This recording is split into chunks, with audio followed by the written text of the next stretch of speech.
Shanker, morning. Apart from pressing ahead with planning reforms, was there much in that statement that gave you any heart that this government is on the right track?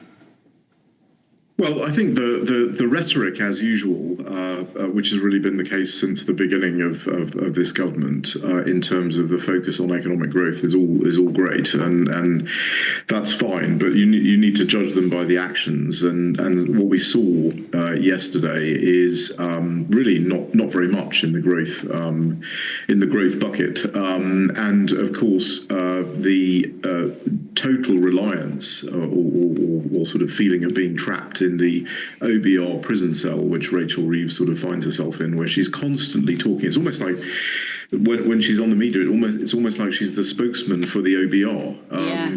And the OBR is talking about 5 billion, 10 billion, 15 billion, etc. You have to understand, I think it's really important for viewers to understand that the UK is a 2.2 trillion pound economy. So they sound like big numbers, but they are in fact rounding errors.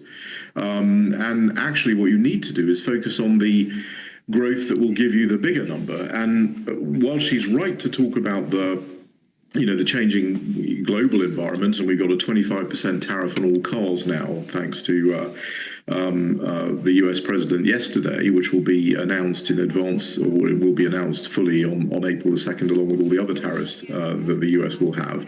Those are much bigger impacts on the UK economy. We sell 27% by value of our cars to the US. We import only 2%.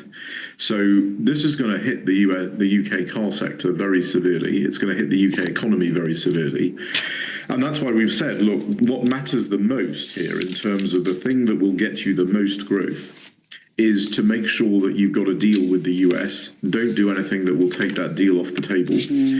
And when we looked at the two scenarios, one with a deal with the US, one without a deal with the US, the deal with the US including an improvement in your regulatory system, the difference between the two is about £200 billion over the period, per 5-year lifetime of Parliament period. So that's much bigger. That's a 9 or 10% of the UK GDP. That's what we need to be focused on.